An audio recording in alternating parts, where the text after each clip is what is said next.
Alrighty, so basically, welcome to this video. We're going to do a run of Shattered Pixel Dungeon on a brand new file. Alright, so I'm going to click Enter the Dungeon, choose my hero, it's the only one available. And so it's the Warrior. We're going to have the Broken Seal, which gives you an armor shielding bonus, and allows you to transfer and upgrade between your suits of armor, which is really helpful when it comes to managing your scrolls of upgrade. Alrighty. Here's a book. Oh, it's the introduction book. But we don't need that. I've been playing this game for quite a long time. Like, what, 8 years now? 9 years? Almost a decade? Oh my goodness, that makes me feel old. Anyway, this is fantastic. You might notice that the GUI looks significantly different than yours. That is because I'm playing this on PC using a virtual machine, and it's in the horizontal landscape mode so that this will be more friendly for those of y'all who are watching at home, because otherwise trying to watch this in portrait mode is just a pain. So yeah, basically what our strategy is going to be going in is to completely clear every floor and collect every single item on all the floors, because even if it's not particularly useful now, it may come in handy later. You'll see that we also went through all of the grass, because the grass sometimes drops seeds as well as, yeah, like that, as well as dewdrops, which dewdrops you collect in this little dew bag, which if you drink it, heals you. The seeds all have different effects, but I'll get to those when they come up. So these snakes, if you inspect them, they dodge basically every hit unless you surprise attack them. They have a really high dodge chance, and so the best way to take these guys out is to go through a door, and then as soon as you step through a door and an enemy follows right behind you, it counts as them opening a door on that turn, and the turn that they open a door to follow you. If you attack them on that turn, it'll be a surprise attack, which guarantees that you'll hit them unless you're using a weapon that you don't have enough strength for, or you have like a cursed ring of accuracy or something. So basically, because this guy just moved into this door, on this turn, I'm going to attack him, and he's going to get hit because it's a surprise attack, which is a guaranteed hit. Alrighty, so I leveled up. So in the level up screen, you get to choose between 4 different perks before the first boss. So Hearty Meal gives you a little bit of health bonus when you're eating food. Veteran's Intuition allows you to identify armor and weapons faster. This one's really handy on level 2 because, like, when you get it leveled up to level 2, because the ability to instantly identify armor, especially when you know it's not cursed, is really handy, because you might be wandering around with like a +3 chainmail and not even know it, which you can equip at strength level 12, which you can achieve before the first boss, which is super helpful. This one is really handy, especially at the start of the game, but gets less so as you go on, because it heals you for 2 hit points every time you identify anything. This could be a potion, a scroll, a wand, or just even random equipment like armor and rings and stuff, and weapons. Like, anytime anything gets identified for the first time, you get an extra health bonus, which goes up by 1 for the second point, so I don't ever really get the second one very often, because generally by the time I've gotten there, I've identified most of the things I plan to identify for a while.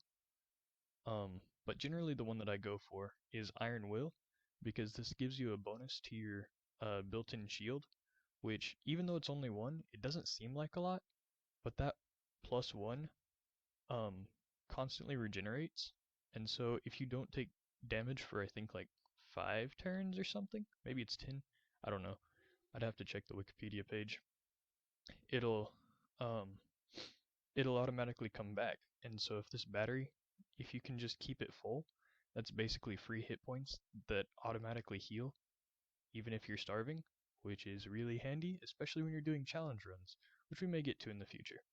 So I'm gonna go with the Iron Will so that I get the extra shield battery.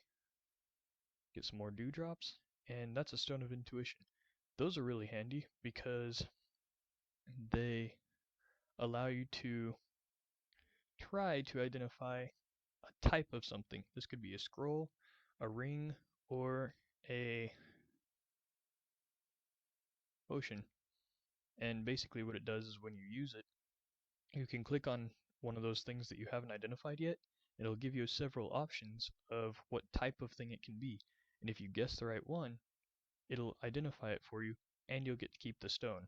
However, next time you use it, it'll consume the stone regardless, but this is basically a good way of not having to burn scrolls of identify, or have to just identify things by trial and error. Because trial and error can be really bad, especially when you accidentally, think that you have a potion that nullifies gases. What is that? The purification potion? Yeah. And then you step into a corrosive cloud of gas and accidentally drink a paralysis potion. Yeah, that's a run-ender. So identifying by process of elimination is not a good idea. Alright, so you see this wall is made of wood right here?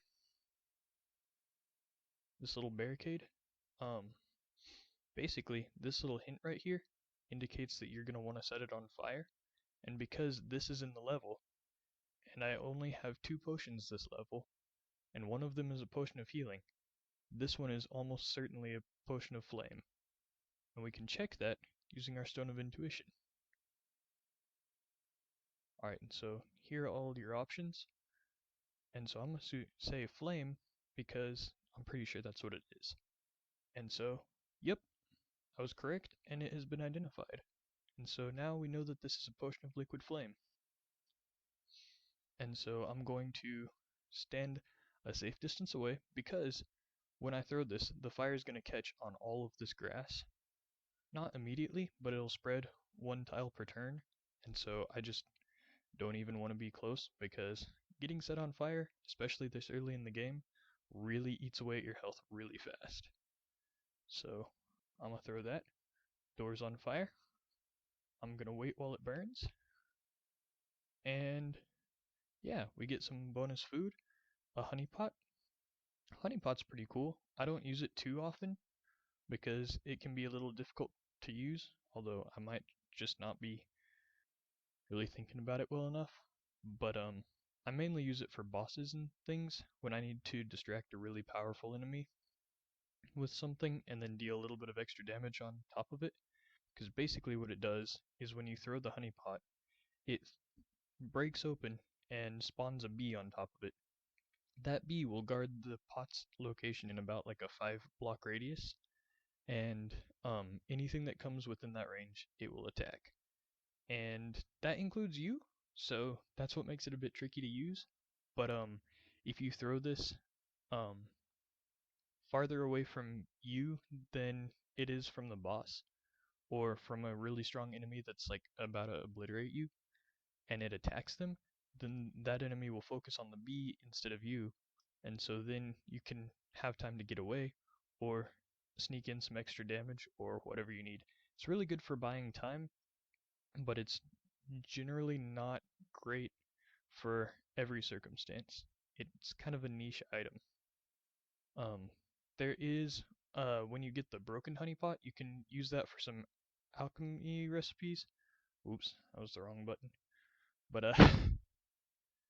yeah, that'll come up later. So, alrighty, so now we're on to the next level. Um,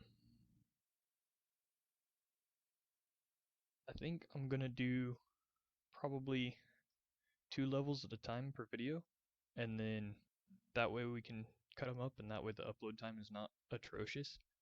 I do plan to upload multiple videos a week though, so it shouldn't be too bad. I don't mean to be like, oh, haha, we're gonna do a single level and then get beamed on until next week. Nah. Um, I plan to do a significant amount at once and just do big recording sessions and then upload them more periodically so that my Wi-Fi can actually like handle it. Because if you try to upload a 3-hour video all at once, YouTube kind of cries. And also, I need to be able to use my computer for school, and um, uploading a 3-hour video takes about 3 days, and I can't do that. So we're gonna do the much shorter file sizes. So you just saw that we got the badge there. There are badges in this game if you don't know, which basically um, show you your progress in various things. The one that we just got was for killing 10 enemies, which is a pretty early game badge. As you can see, we got that like right as we entered floor 2. So this is a null scout, and these guys are stronger than the sewer rats, but they're not too bad to deal with. I mean, they're kind of a pain, especially if you get surprised by one. I don't mean that they can surprise attack you, unless you're paralyzed or blind or something, but basically they have 12 health and they do I believe up to 6 damage, which is a fair bit, especially when you only have 25 health, because that's a little more than 4 hits. Um, but generally they're pretty easy to take care of if you strategize well, make good use of doors and things. Here comes another snake, so we're going to surprise attack him. Uh,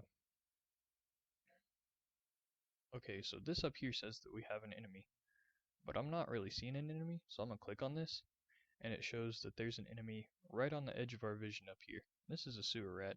These are your most basic enemies. I think they do up to 3 or 4 damage, and they have 8 health, so they're really not bad. You can get swarmed by them, but if you get swarmed by them, you've made some serious mistakes. They're really easy to deal with, um, but there are circumstances where, like, if you come across one of those summon trap rooms and activate all the traps at once, um, yeah, it is possible to get annihilated by these guys, but it's not it's not a very common occurrence unless you're already really damaged or just struggling in some other way. So this is a locked chest. To unlock these and get whatever treasure and goodies is inside, we'll need a key, a golden key specifically. There are 3 kinds of key in this game. There are iron keys, which open doors. There are golden keys, which open chests like this one. And there are diamond keys, or crystal keys, which open crystal chests or crystal doors. And those always have fancy loot behind them. Alright, so you'll see that the rat is 1 tile away from us. If I were to walk into this tile, he would automatically hit me on his next turn. But if I just sit here and click the wait button and wait for him, then he comes in range of me and I can hit him first. This kind of round action economy is super helpful in making any real progress in this game. Once you figure out how to manage how far things move and when things will be in range, that's how you really start to succeed. Um, so this room right here is a shaded garden. I don't know if that's what it's actually called, but that's what I call it. Because basically, we're in the shadows. And as long as we're in the shadows, we'll get a surprise attack on the first time we hit any enemy in this room. After we've hit them and we're still in the room, they can see us. They know we're there. And it's not going to be a surprise. But it's good for that. Also, in these rooms, it's very common for there to be um, random plants. So sometimes you'll have like a sun bloom, sun blossom. I don't remember what it's called. Sundew. Anyway, whatever it is, um, it heals you when you stand in it, and as long as you're waiting in it for like I don't know 100 turns or something, it'll just keep healing you. Um, by 1 hit point per turn. But also in those rooms, you can sometimes find other plants.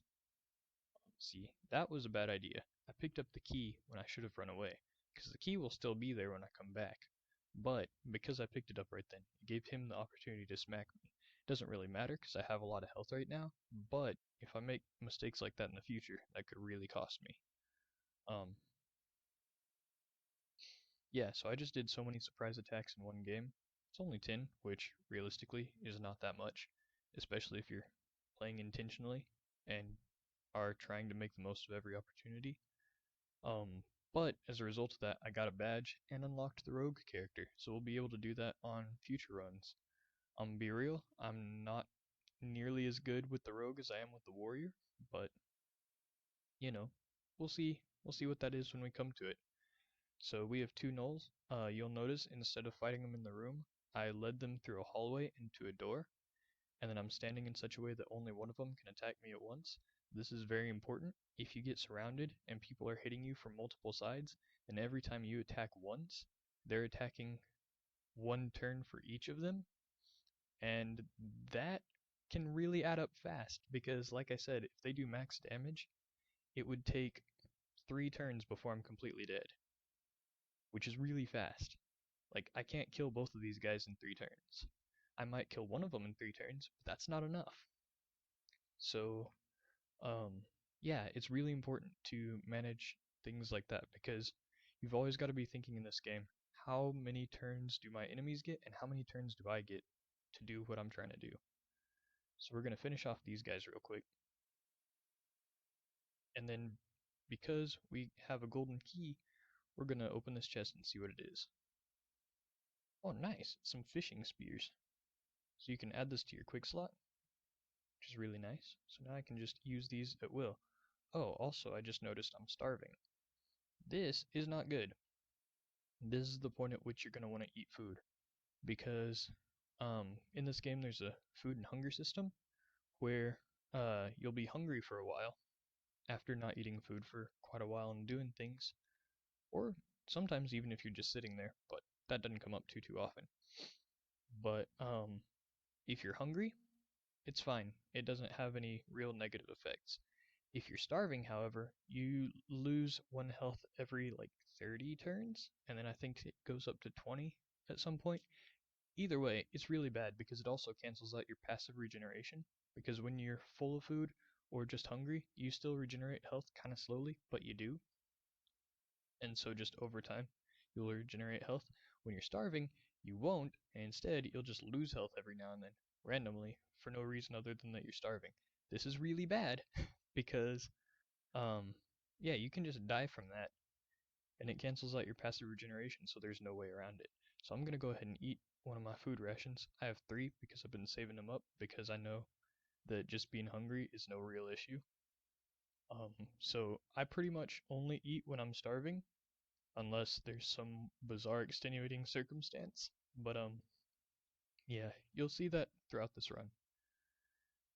Um, Also, it's like 110 here, and I'm recording this from an uninsulated garage that's been turned into a room, so I'm really hot, which is why you might hear my voice straining.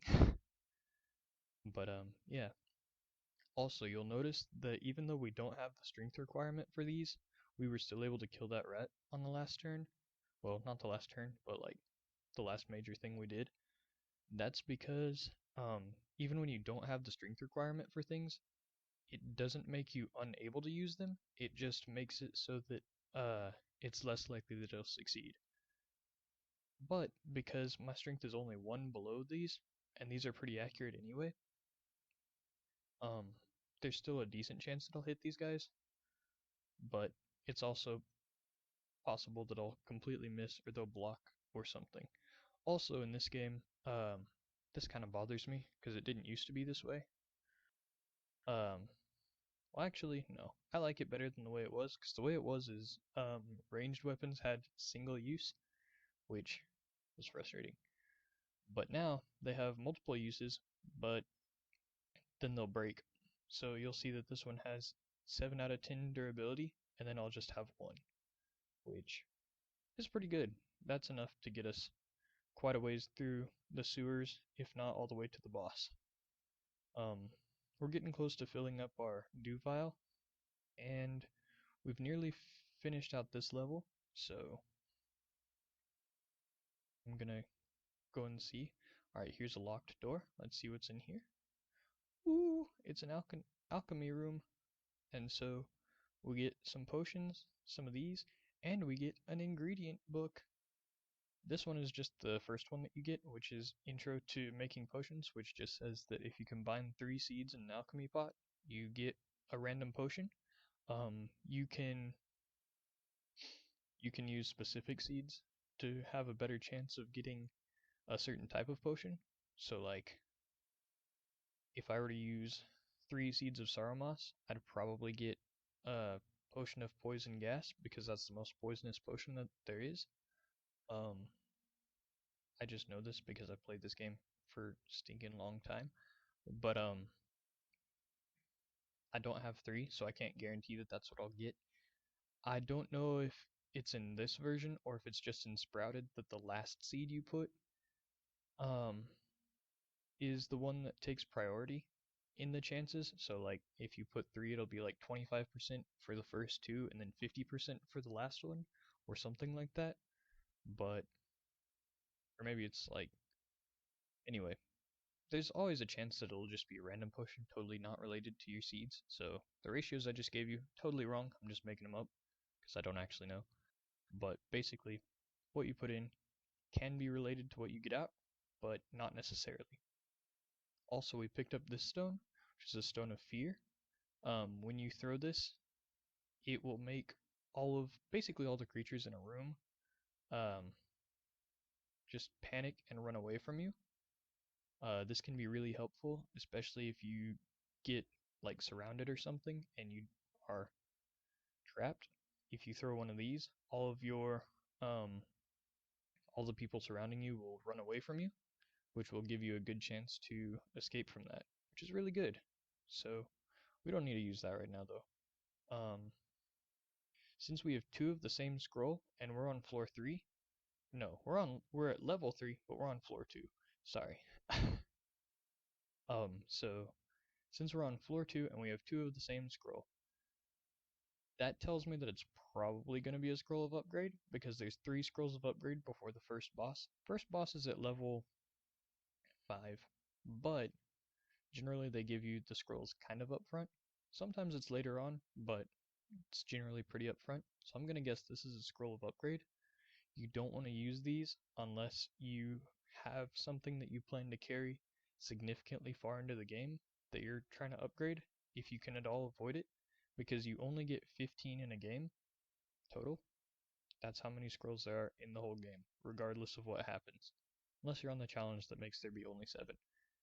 That challenge is painful. But yeah, so with only 15, you need to use them wisely because, like, if I spend all 3 of the ones that I get on this sword, for example, it'll be doing like 21 damage. And then I get to the next level and I pick up something that's doing uh 24 damage at its base level. Well, then this sword is no longer useful, so then I switched out for that. But now I've wasted all those scrolls of upgrade and I can't get them back. So I'm going to use one of these right now because I'm pretty sure that it's a scroll of upgrade. And because I'm using the warrior who has the broken seal on his armor, this allows me to transfer 1 upgrade between suits of armor. So this way I'll be able to benefit from the upgrade now, but then later on, when I get better armor, I can just switch this 1 point of upgrade over, and it'll be applying to that one too. Super helpful for the managing of not wasting your upgrades, but also still using them. Yeah, so I was right. It is a scroll of upgrade. I'm going to upgrade my armor. And because I used a scroll of upgrade, I've unlocked the mage. And so with that, I'm going to uh, go out of the level because we've pretty much cleared this one. That's about all there is on this one. And I'm just going to head out and I'll see you guys in the next video. So here we go. Oh, but before we get out, we get bamboozled by a snake. So we lead him through a door. We wait for him to sneak through the door because you saw that we were 1 tile apart, so that means the snake is right here. Because snakes, gnolls, and marsupial rats, or sewer rats, I don't remember what it is in this version. Again, I've been playing this game forever, and a lot of things have changed over the years.